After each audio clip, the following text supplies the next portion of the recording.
Mirëmbrëma të nderuar shikues, po ndiqni edicionin e lajmeve të orës 23 në RTK. Presidenti I Kosovës Hashim Thaçi dhe kryeministri Ramush Haradinaj I kundërpërgjigjen Serbisë dhe listës serbe. Sipas tyre, tonet kërcënuese s'kan efekt në Kosovë. Krerët e shtetit kanë thënë se themelimi I asociacionit të komunave me shumicë serbe do të bëhet në një të ardhme të afërt, duke respektuar ligjet në fuqi. Kosova do t'i respektojë obligimet që ka marrë në procesin e dialogut për normalizimin e marrëdhënieve ndërmjet Kosovës dhe Serbisë në Bruksel. Kështu tha gjatë takimit të sotëm ndërmjet presidentit të Kosovës Hashim Thaçi dhe kryeministrit Ramush Haradinaj, të cilët kanë biseduar për çështje politike, zhvillimet e fundit në veri të vendit dhe për shpejtimin e procesit për liberalizimin e vizave. Gjithashtu në këtë takim është biseduar edhe për funksionalizimin e ekipit menaxhues, për themelimin e asociacionit në një të ardhme të afërt, gjithmonë sipas parimeve të Brukselit, kushtetues së Kosovës dhe vendimit të gjykatës kushtetuese. Tonet kërcënuese nga Serbia nuk do të kenë asnjë efekt në Kosovë. Institucionet e Kosovës vlerësojnë se dialogu dhe jo ultimatumet janë rruga për të ecur përpara për ndërtimin e Kosovës evropiane dhe shumë etnike, është thënë në takim I cili u mbajt pas takimit të përfaqësuesve serb në veri të Mitrovicës. E para takimit Thaçi Haradinaj, përfaqësuesit e serbëve në Kosovë, gjatë takimit në Mitrovicën e Veriut, kanë miratuar rezolutën për formimin e asociacionit të komunave me shumicë serbe, duke u dhënë kështu afat institucioneve të Kosovës që këto ta bëjnë më së largu deri në 20 prill. Në të kundërtën, siç thanë ata, do ta bëjnë një anshëm. Dakle, ko glasa za usvajanje pročitenih zaključaka? Përmes kësaj rezolute që me shumicë votash u votua në veriun e Kosovës, përfaqësuesit e listës serbe kërkuan themelimin e asociacionit të komunave me shumicë serbe. Ata u dhanë afat institucioneve të Kosovës që këta bëjnë deri më 20 prill, në të kundërtën, siç thanë ata, do ta bëjnë një anshëm.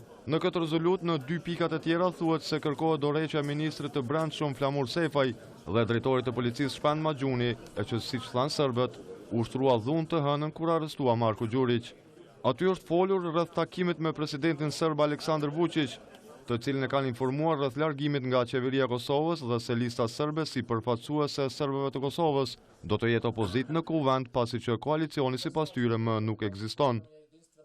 Përshëndesim heronjët tanë të cilët para 2 ditëve ishin rrahur nga ana e jo një formacioni policor, por të Ninja Kornjaqa, që janë rrahur vetëm pse janë serb dhe I përshëndesim heronjët tanë. Bart porosinë e qartë të presidentit Vučić në të cilin besojnë fuqishëm se serbëve të Kosovës nuk do t'ju ndodhë stuhia dhe se Serbia nuk do të lejojë që serbët të maltretohen, të ndiqen e të vriten.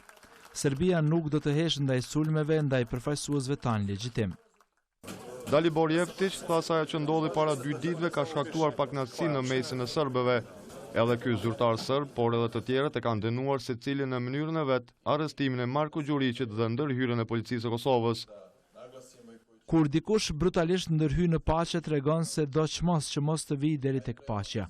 Por uniteti ynë do të japë përgjigjen më të mirë dhe nuk do të dorëzohemi kurrë, dhe uniteti I serbëve të Kosovës fuqimisht do të ndikojë që të arrijmë qëllimet tona. Ndërsa Petar Petković, zëvendësi I Marko Đurićit nga ashtu quajtur azyr për Kosovën, ka bërë thirrje për unitet dhe guxim në mesin e serbëve të Kosovës. Lista serbe do të bëjë që ky vend të bëhet simbol I nderit, të mbrojtjes serbe dhe të mos bëhet simbol I humbjes dhe I përuljes I atyre që para 48 orëve terroristët shqiptarë ndërhyjnë brutalisht në këtë vend dhe të arrestojnë Marko Đurićin, I cili është shembull që ne edhe më fuqishëm të luftojmë për interesat serbe. Akuzat për një anshmëri me rastin e listës serbe nuk janë vetëm të palës shqiptare, por edhe të atyre që I mbështesin. Të gjithë këta përfaqësues u kanë bërë thirrje serbëve të Kosovës për qetësi dhe gjakftotësi, më që sipas tyre çështjet duhet të zgjidhen përmes dialogut dhe jo përmes ndonjë mënyre tjetër. Formimi I një anshëm I bashkësisë së komunave serbe nga njohës të kësaj fushe po shihet si jo ligjore. Analistët në programin special të RTK-s thanë se themelimi I asociacionit, ashtu siç po kërkon lista serbe, do të ishte komplet I kundërt me atë se çfarë parashihet në funksionimin normal të saj. Kurse zëvendës ministri I brendshëm I Kosovës Izmi Zeka ka thënë se asnjë nismë e cila nuk është në përputhje me ligjet dhe procedurat demokratike të Kosovës nuk mund të jetësohet. Lista serbe vazhdon ta përsërisë qëndrimin e saj se do ta formojë një anshëm asociacionin e komunave me shumicë serbe në Kosovë. Këtë lajm e ka bërë të ditur kreu I kësaj partie Goran Rakić. por pretendimet për shpalljen e njëanshme të asociacionit të komunave me shumicë serbe. Zëvendës ministri i punëve të brendshme të Kosovës Izmi Zeka i shesi kërcënime të listës serbe ndaj institucioneve të Republikës së Kosovës. Gjithçka që ka del është kornizës institucionale, ligjore, ne nuk do të lejojmë. Po e them që Kosova ka zot shtëpi tash. Ka një president, ka qeverinë e Republikës së Kosovës, ka ministrit, dhe ajo funksionon në kuadër të Kushtetutës së Republikës së Kosovës. Tash më shumë këtë shfrytëzojnë si kërcënim, edhe 20 prillin e shfrytëzojnë shumë si kërcënim, në mënyrë që Prishtina zyrtare të procedojë me themelimin e asociacionit, me statutit, pastaj dekretin qeveritar për ta krijuar atë. Megjithatë, formimi i njëanshëm i bashkësisë së komunave serbe në Kosovë, nga njohësit e kësaj fushë po shihet si jo ligjor. Analistët thonë se themelimi i ASK-s, ashtu si po kërkon lista serbe, do të ishte i kundërt me atë çfarë parashihet në marrëveshje. Nuk ka përgjigje tjetër, përpos asaj e cila është mënyrë taksative e përcaktuar në marrëveshje, çfarëdo lëvizje ose strukture e tillë mendoj që do të ishte jo legjitime, nuk do të kishte njohje as nga Kosova, pas nga aktorët të tjerë dhe për të njëjtat veprime nuk besoj se as do duhet humbim kohë. Rruga ligjore jep përgjigje gjitha këtyre lëvizjeve çfarë mund ndodhen. Kemi pas histori të tilla çdo herë, nuk është e gjë e re dhe nuk do të ndodhë diçka serioze. Dhe çka do që ndodhë ose reagohet, duhet të ketë përmes procedurave ligjore dhe ligjit vendor. Në prill të këtij viti bën 5 vjet nga nënshkrimi i marrëveshjes së parë mes Kosovës dhe Serbisë në Bruksel. Marrëveshja e prillit 2013 parashikonte asociacionin e komunave me shumicë serbe dhe shpërbërjen e tërësishme të strukturave paralele në veri që kishte për qëllim normalizimin e marrëdhënieve mes dy vendeve. Ndërkohë që pala serbe kërkonte pushtet ekzekutiv dhe nivel të tretë të qeverisjes, gjë e cila ishte papranueshme për qeverinë e Kosovës të asaj kohe, ndërsa dhe vendimi i gjykatës kushtetuese e kishte konstatuar se 23 pika të marrëveshjes së asociacionit bien ndesh me frymën kushtetuese të Kosovës. Ambasada e Shteteve të Bashkuara të Amerikës në Prishtinë ka dënuar ashpër ngjarjen që ndodhi të hënën në veri të Mitrovicës, ku u arrestua Marko Gjuriq pas hyrjes ilegale brenda territorit të Republikës së Kosovës. Në një komunikat të lëshuar për medje, thuhet se Shtetet e Bashkuara të Amerikës ftojnë të dy palët që të shmangin për shkallëzimin e më të thjeshëm të situatës dhe të zgjidhin problemet në mënyrë paqësore. Dialogu ndërmjet Kosovës dhe Serbisë duhet të normalizohet dhe për këtë SBA-ja është e gatshme të jap kontributin e saj, thuhet në komunikat. Vazhdojmë edicionin me informacione tjera të ditës. Aeroplan ushtarak të Serbisë janë parë sot duke fluturuar mjaft ulët mbi vendbanimet shqiptare në luginë të Preshevës. Forcat e KFOR-it në Kosovë, përmes një njoftimi për media, kanë sqaruar se nuk bëhet fjalë për ndonjë kërcënim nga Serbia, duke thënë se avionet ushtarak serb bën manovra. Ndërsa zëdhënësi i Ministrisë së Mbrojtjes së Serbisë, kapiteni Jovan Krikokapić, ka thënë se fluturimet janë pjesë e stërvitjeve ushtarake që janë planifikuar në këtë zonë dhe që do të vazhdojnë edhe nesër në Serbinë qendrore. E qytetarët janë shqetësuar nga këto fluturime jo të zakonta të aeroplanëve.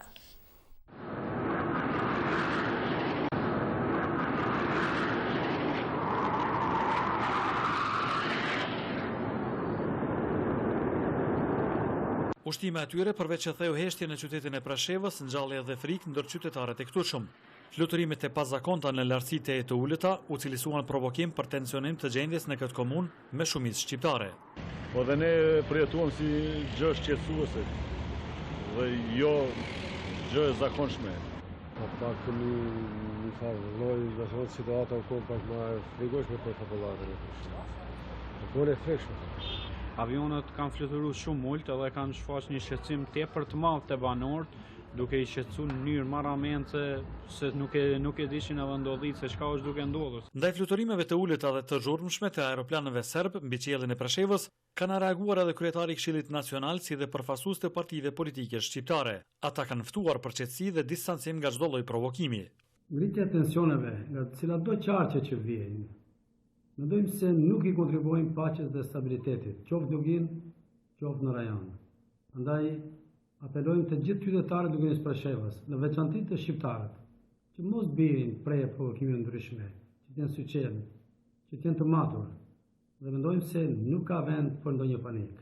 Ne bëjmë thirrje dhe faktorit politik shqiptar në Kosovë, faktorit politik shqiptar në Shqipëri, që të përcjell me kujdes këto veprime të qeverisë Serbisë. Natyrisht i bëjmë thirrje edhe faktorit ndërkombëtar që të përcjell dhe të bëj presionin tek qeveria e Serbisë që provokimet të tilla një herë për gjithmonë të ndalohen. Që nga heqja e ndalesës së fluturimeve të aviacionit serb mbi të ashtu quajturën zonë ajrore të sigurisë, që përfshin hapësirën ajrore përgjatë vijës kufitare me Republikën e Kosovës, nuk janë regjistruar fluturime mbi qiellin e Prashevës në lartësi kaq të ulëta. Ministria e Integrimit Dhurata Hoxha ka thënë se kosovarët do të lëvizin lirshëm në shtetet e BE-s brenda aktiviti. Gjatë raportimit para Komisionit për Integrime Evropiane, Hoxha ka thënë se Kosova tashmë ka përmbushur kriteret e kërkuara dhe tani është në dorë të BE-s që të vendosë për këtë çështje. Ndërsa ministri i Drejtësisë Abelar Tahiri tha se Kosova ka përmbushur kriterin për luftim të korrupsionit dhe krimit të organizuar. Kosovarët do të lëvizin lirshëm pa viza në shtetet e Bashkimit Evropian brenda këtij viti. Kështu ka deklaruar Ministra e Integrimit Dhurata Hoxha gjatë raportimit para Komisionit për Integrime Evropiane, duke theksuar se Kosova i ka përmbushur kriteret e kërkuara dhe tani është në dorë të BE-s të vendosë. Duke u bazuar gjithmonë në rastet e kaluara, pra të shteteve që kanë kaluar në për këto procedura, ne presim që këto procedura të marrin kohë parapërsisht rreth 6 muaj. Pra presim që brenda këtij viti kosovarët të udhtojnë pa viza. Për kushtin e luftimit të korrupsionit dhe krimit të organizuar, Ministria Hoxha tha se institucionet kosovare kanë dorëzuar raportin për përmbushjen e këtij kriteri. Deputetja e vetëvendosjes, Fitore Paculli, tha se demarkacioni nuk ka qenë kushti vetëm për vizat. Ajo ka përmendur një raport të 3 ekspertëve të Bashkimit Evropian, i cili i është dorëzuar Ministrisë së Integrimeve, dhe që sipas Pacullit, raporti thotë se Kosova ka dështuar ta luftojë krimin dhe korrupsionin.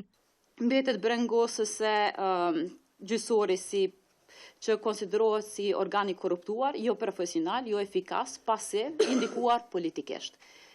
Tutje thuhet se sa i përket hetime penale mungon nga dishmëria për të hetuar kokat e organizatave kriminale. Ministria Hoxha tha se ai raport nuk ndërlidhet me procesin e liberalizimit të vizave.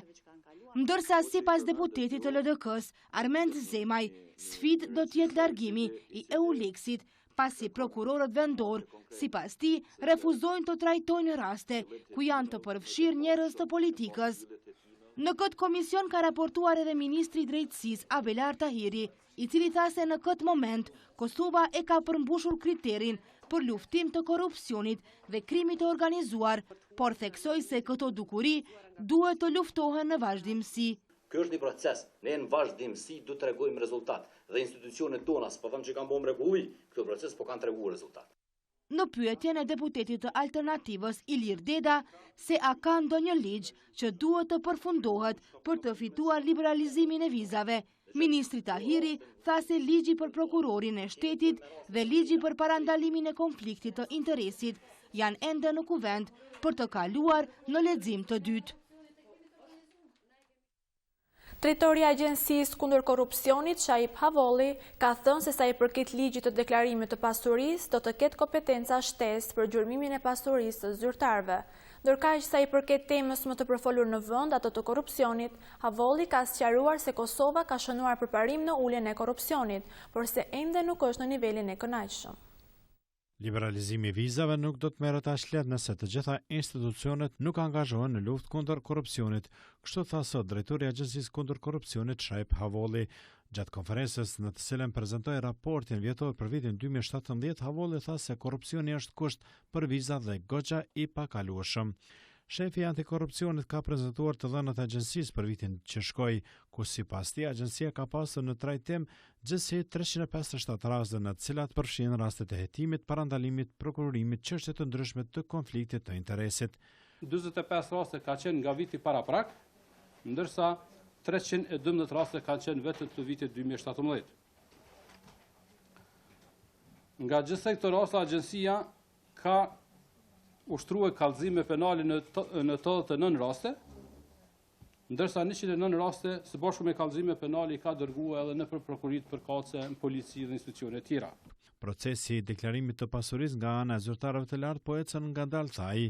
Në Kosovë në vitin 2017 në agjenci kanë qenë të obliguar të deklarojnë 6242 zyrtarë, 886 zyrtarë janë ushtruar kontrollit të plot, në 563 raste nuk është vërejtur ndryshim, në 340 raste janë vërejtur ndryshime, në 11 raste ndryshime të mëdha dhe janë dërguar në institucionet relevante.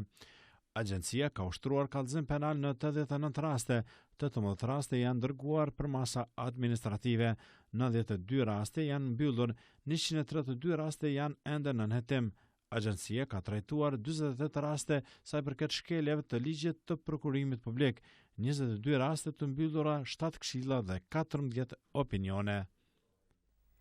Ministri i Financave Bedri Hamza është sqaruar para dy komisioneve parlamentare rreth shpenzimeve të rezervave buxhetore, të cilat po shkojnë nga fundi.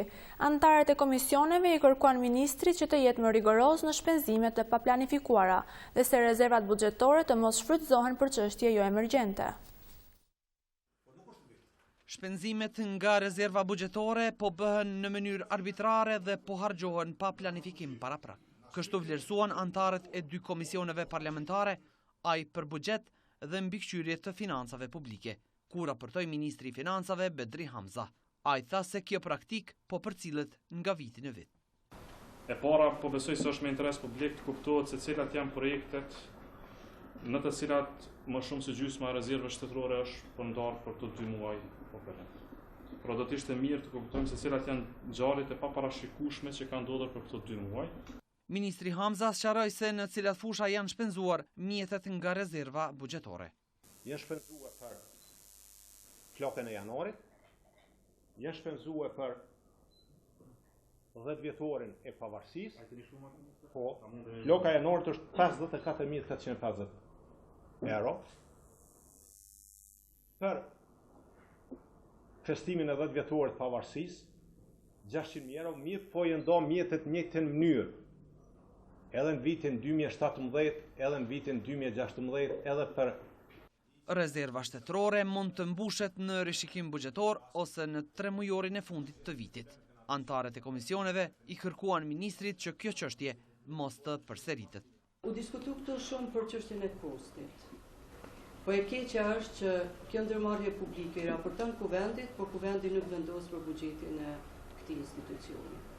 Si është mundur që për rezerva shtetërore të shkojnë deri tash, shumica parave që kanë shku për ngjarje për cilat ne kemi ditë që kanë ndodhur. Nuk e besoj që ju ka rënë nërmen janar që kemi 10 vjetorin e pavarësisë. Ajo që nuk po ndodhur në Kosovë ende është përgjegjësia publike për damet e tilla. Kjo nuk është që ka ndodhur një fatkeqësi natyrore, edhe ne nuk e kemi ditë. Faktikat në ndryshme duhet mendim, pas qëndrim i ministrit mrena mbledhjes qeverisë. Qeveria e Kosovës deri tani ka harxhuar rreth 3 milion euro, nga 5 milion sa ka qenë si vjet rezerva buxhetore. Ministri Hamza tha se këto rezerva nuk e rrezikojnë stabilitetin makrofiskal. Rreth 40 biznese nga Kosova me mbi 100 automjete transportuese kundërshtuan sot taksën rrugore që ka vënë shteti shqiptar. Ata thanë se do t'i bojkotojnë të gjithë materialet e ndërtimit që importoheshin deri më tani nga Shqipëria. Transportuesi Afri Melezi me kamionin e tij u nis sot drejt Shqipërisë për të importuar material ndërtimor siç ka bërë deri më tani. Por ai dhe shumë transportues të tjerë u kthyen bosh në shenjë proteste ndaj tarifave të taksës rrugore që ka vendosur shteti shqiptar ditët e fundit. Në kthy bosh për shkak tarifës shumë të lartë. Kjo është veç një paralajmërim. Protestat do të vazhdojnë prapë. Dheu, Cimentoja, Kripa e Vlorës si dhe materialet të tjera ndërtimore hini në Kosovë përmes këtyre kompanive transportuese. Besim Gashi thot se si biznese kanë edhe alternativa të tjera, por qëllimi i tyre ka qenë që këto produkte të hynin në tregun kosovar. Kompania e tij me një taks të tillë prej 45 eurove ngarkohet me mbi 1 milion euro në vit. Viti kalun ka qenë diku 21.000 rrugë. Herë 45 euro ofër 1 milion euro. Është e papërballueshme edhe kisha lutë edhe kryeministrin e Shqipërisë që do ta sheh parasysh se ekonomia e Shqipërisë mbahet edhe prej kosovarëve. Kryetari i shoqatës së transportuesve kosovar Jetmir Bytyqi thotë se protesta dhe bojkoti do të vazhdojnë edhe ditët në vijim. Me këtë taksë neve nuk na lëvërdis të punojmë me Shqipërinë, edhe kemi vendosur që të bëjmë një bojkot të afatgjatë deri në negociatat. Nuk kemi kuna taksës, nuk kemi kuna pagesës, po jemi të jetë e përballueshme. Në mbështetje të protestuesve dolën edhe qytetar nga Shqipëria. Unë erdha si qytetar, po të mbështet këta vëllezër nga Dardania, të cilët në mënyrë të drejtë edhe simbolike po e bëjnë këtë protestën me kamionat, por protesta në ditë në vazhdim duhet përshkallëzohet nga gjithë shqiptarët në dianë të kufirit. Protestën e përkrahan 40 biznese të Kosovës, të cilët protestuan me mbi 100 automjete transportuese. Ajo nisi në fshatin Vlashnjë të Prizrenit, për të vazhduar më pas në pikën kufitare të Vërmicës dhe u përcoll nga një numër i madh i forcave të rendit nga të dy anët e kufirit. Gjatë kësaj kohe nuk u regjistrua asnjë incident. Në orët e pasdites u nënshkrua marrëveshja mes Marigona Tower dhe Marriott International për ndërtimin e dy hoteleve në Prishtinë, njëri 4 Points by Sheraton dhe tjetri Courtyard by Marriott, një investim për 16 milion euro. Në ceremoninë e nënshkrimit të pranishëm ishin kryeministri i Kosovës Ramush Haradinaj dhe ambasadori i SBA-ve Greg Delavi, që të dy thanë se Kosova ka potencial për investime të huaja. Sot është nënshkruar marrëveshja mes Marigona Tower dhe Marriott International për ndërtimin e dy hoteleve në Prishtinë, njëri 4 Points nga Sheratoni dhe tjetri Courtyard nga kompania Marriott. Drejtori menaxhues i Marigona Tower, Valton Bilali, tha se 10 vjet pas nisjes së Marigona Residence, po finalizohet projekti me ndërtimin e dy hoteleve me famë botërore. Sipas tij, vendi ynë do të identifikohet me këto dy hotele, ndërsa kryeministri Ramush Haradinaj ka deklaruar se me këtë projekt i kanë bërë një shërbim të mirë vendit dhe se sot po shenoj një besim i cili u është dhënë si përmarrësve kosovar nga Marriott International dhe Sheraton. Ai gjithashtu shtoi se kjo është Kosova që e meritojmë. Ambasadori i Shteteve të Bashkuara në Kosovë, Greg Delavi, u shprehi lumtur me këtë arritje dhe tha se ambasada amerikane i mbështet fuqishëm investimet e tilla. Ndërrojmë temë, qytetarë të shumt kanë ardhur nga të gjithë viset e Kosovës, përfshirë edhe lider institucional, kanë përkujtuar masakrën e Izbicës, njëra nga ngjarjet më të tmerrshme të luftës së fundit, ku forcat ushtarake e paraushtarake serbe vranë e masakruan 147 civil, përfshirë gra dhe fëmijë. Edhe sot dhimbja mbetet e njëjtë. 20 Duraku në çdo përvjetor vjen në memorialin e varrezave në Izbic të Skenderajt për të kujtuar babain dhe 5 kushërinjet e tij, të cilët u masakruan 19 vjet më parë nga forcat serbe të Miloševićit. Ai me vete sollej edhe djalin e tij 8 vjeç, Argjendin. Megjithatë, voglushi edhe pse nuk e takoi përse gjalli gjyshin, ai kishte një fjalë për të. Na i nahi këtu, ku këna po të vronë, masakron këtu në fshatën e Izbic. Vetëm që ishin shqiptar, njerëz pa faj, pa mbrojtër. Edhe sot e së dite institucionet e Kosovës pak kanë bon, pak bon për familje dëshmorëve. Për të përkujtuar masakrën e Izbicës, njërën nga masakrat më të tmerrshme të luftës së fundit, shumë familjar, qytetar, krerë institucional morën pjesë në manifestimin kushtuar kësaj tragjedie dhe bën humazhin e varrezat e terraneve. Kur askënd nuk do ta cënojmë, por kur askënd nuk do ta lejojmë që të na cënoj lirin ton, shtetin ton dhe të ardhmen e fëmijëve tonë. Dhe të përkujtojmë me përkushtimi më të lartë për herë, duke mos harruar asnjëherë, sepse kemi obligime morale, kombëtare dhe kushtetute që ta ndërtojmë këtë vend ashtu siç deshin ata që ranë. Fal dëshmorëve dhe martirëve ne jemi sot të lirë, po e gëzojmë lirinë të cilën do ta mbrojmë me gjakun nëse paraqitet nevoja edhe tonin. Në masakrin e Izbicës, me 28 mars të vitit 1999, forcat serbe vranë dhe masakruan 147 civil shqiptar përfshirë gra dhe fëmijë. Ky dhe nuk shitet. Ky dhe nuk blehet.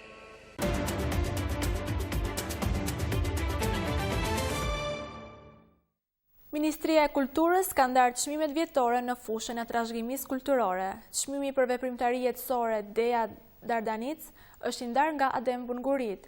Çmimi vjetor për merita të veçanta Shtefion Gjevoci i është ndarë Fatmir Pejës. Ministri i Kulturës Kujtim Gashi tha se dikasteri që ai drejton do të gjejë rrugë dhe alternativa për të mbështetur tutje të gjitha aktivitetet në fushën e trashëgimisë kulturore. Në Muzeun e Kosovës u ndan çmimet vjetore në fushën e trashëgimisë kulturore. Ministri i Kulturës Kujtim Gashi, i cili edhe bëri ndarjen e çmimeve, tha se do të kërkojë rrugë dhe alternativa tjera për të mbështetur të gjitha aktivitetet në fushën e trashëgimisë kulturore.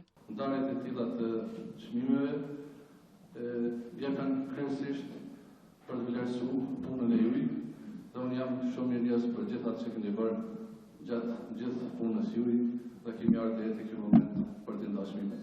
Por nuk do të përfundoj me kaq.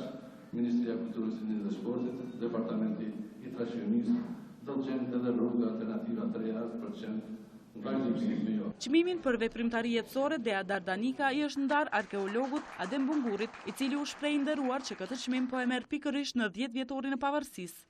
Kosova ka një pasuri të jashtëzakonshme arkeologjike, që është një burim dhe një siguri, është një arkiv jashtëzakonisht i pasur që na jepet në dorë për të rindërtuar historinë ndërherë të deformuar prehistorike dhe antike të Kosovës.